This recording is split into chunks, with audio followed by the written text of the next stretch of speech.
Hello friends, video exam की बात की जाए तो मैं आपको इसके सिलेबस के बारे में कुछ बताना चाहती हूँ। सबसे इम्पोर्टेंट थिंग्स, जो वीडियो एग्ज़ाम है उसमें हिंदी, इंग्लिश और मैथ, जो वीडियो का पेपर है वो 200 नंबर का पेपर है। उसमें से हिंदी, इंग्लिश और मैथ 80 नंबर की आ रही है गाइज़। तो अगर आप इन तीनों चीज़ों को अच्छे से स्ट्रॉन्ग कर लेते हो तो एटलीस्ट आप 80 में से 70 नंबर ले आते हो, तो भी बहुत बड़ा एक वेटेज है इन तीनों सब्जेक्ट का।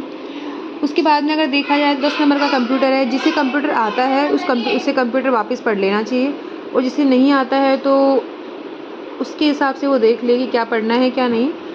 इसके साथ ही बात करते हैं राजस्थान की जो संस्कृति है, इतिहास है, उन सबको मिला के ऑलमोस्ट 85 नंबर का वेटेज है। जैसे कि कला संस्कृति, जो इतिहास और कला संस्कृति, ये ऑलमोस्ट सबकी पढ़ी हुई रहती है। अगर आप इसको वापस से अच्छे से पढ़ लोगे तो 30 में से आप 25 या 20 नंबर लाओगे, तो भी ये भी बहुत, मैं नॉर्मल बता रही हूँ कि 30 में से आप 25 से 20 नंबर के 20 या 25 के बीच में आप लेके आ जाओगे, तो ये भी आपके लिए काफ़ी हेल्पफुल रहेगा। अब बात करते हैं भूगोल और प्राकृतिक संसाधन की। ये भी 30 नंबर का आ रहा है। इसमें से बहुत चीज़ें पढ़ी हुई रहती है। जो प्रिपरेशन कर रहा है उसने ऑलमोस्ट 1 पढ़ रखे हैं, पारिस्थितिकी पढ़ रखा है और खनिज वगैरह ऑलमोस्ट पढ़ रखे हैं। तो इसमें भी आप अच्छे से नंबर, जो पढ़ रखा है उसी को अच्छे से आप एकदम बिल्कुल, कहते हैं ना कि उस टॉपिक से अगर कोई सवाल आए तो आपका बिल्कुल गलत नहीं होना चाहिए।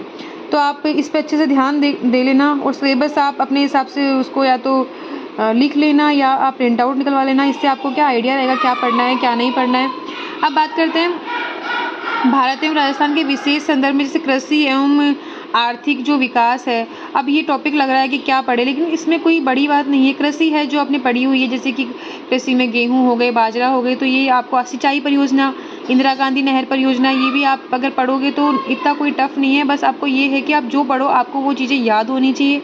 वहाँ जाके आप कन्फ्यूजन में ना आओ दो ऑप्शंस को देख के कि इसका आंसर ये होगा या फिर ये होगा। और हिंदी, इंग्लिश और मैथ को तो आप स्पेशली इन तीनों पे ज़्यादा टाइम दो।